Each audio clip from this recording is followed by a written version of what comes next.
تو یہ انعام ہوا، ٹھیک ہے. تو یہ تو ایک الگ بات ہے. لیکن بیٹ لگانا، شرط لگانا، یہ شریعتاً جائز نہیں ہے.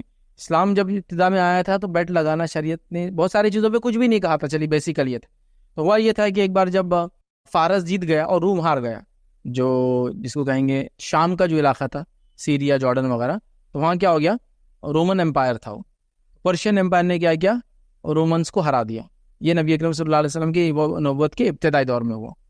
جب یہ ہوا تو مشرکین کو بڑی خوشی ہوئی، چونکہ مشرکین الائنس تھا یاک پرستوں کے ساتھ. فارسی تھا نا یہ حکومت، تو ان کا پرشینس کے ساتھ جو ہے الائنس تھا. ان کو بڑی خوشی ہوئی کہ وہ ہمارے بت پرست لوگ جیت گئے. ٹھیک. مسلمانوں کو تھوڑا نروسنس تھا، اس لیے کہ یہ اہل کتاب تھے، رومنس اہل کتاب تھے نا، تو رومن امپائر ہار گیا، مطلب اہل کتاب ہار گئے. مسلمان تھوڑے مایوس ہیں. قرآن کی آیت سورہ روم کی نازل ہوگی کہ غلبت الروم، یہ روم غالب ہونے والا ہے بس تھوڑے ہی وقت کے اندر.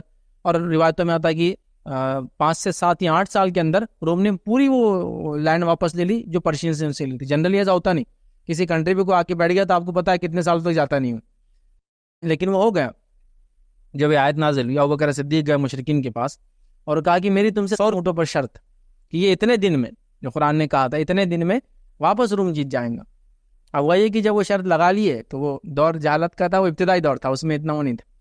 جب وہ ہو گیا ختم تو جب اسلام آ چکا تھا شرط لگانا حرام تھا. تب تو اب چونکہ وہ شرط لگ گئی تھی، چونکہ روم غالب آ گیا اور ابوبکر صدیق جیت گئے، تو وہ آیا کہ کہا تم تو جیت گئے ہو. تو ابوبکر صدیق نے آپ سے پوچھا کہ میں نے ایسا دور جہالت میں ایک بیٹ کر لی تھی، شرط لگا لی تھی ابتدائی دور میں، جہالت بھی نہیں، اب کیا کروں؟ تو آپ نے اسے منع کیا، وہ چھوڑ دیا. انہوں نے کہا کہ میں نہیں لے سکتا.